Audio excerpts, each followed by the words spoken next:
Parlamenti i Kosovës dështoi të zgjedhë presidentin e vendit. Në këto kushte, Vjosa Osmani nxori menjëherë dekretin për shpërndarjen e kuvendit, duke bërë që Kosova të shkojë në zgjedhje të jashtëzakonshme. Sot në përputhje me Kushtetutën e Republikës së Kosovës, kam nxjerrë dekretin për shpërndarje të kuvendit.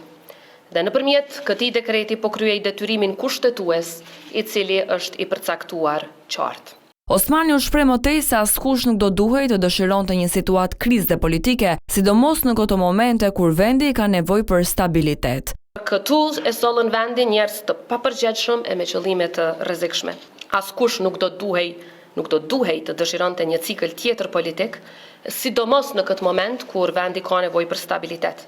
Por procedura për zgjedhjen e presidentit, edhe pse mund të fillojë deri 60 ditë para afatit të fundit, nuk mund të shtyhet më tej, por patjetër duhet të përfundoj jo më vonë se 30 ditë para përfundimit të mandatit aktual.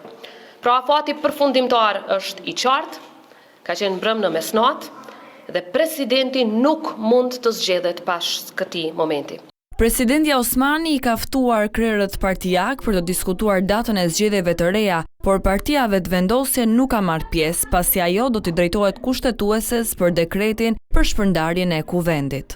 Ne do t'i drejtohemi gjykatës kushtetuese dhe po ashtu do të kërkojmë masë parandaluese.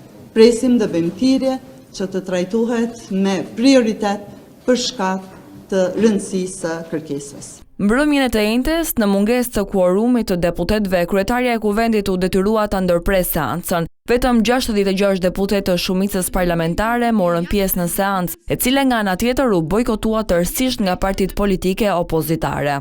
Pas dështimit të procesit, kryetaria e kuvendit Albulena Haxhiu bëri të ditur se ka kërkuar nga gjykata kushtetuese t'i pezullojë përkohësisht afatet kushtetuese lidhur me zgjedhjen e presidentit të ri të Kosovës.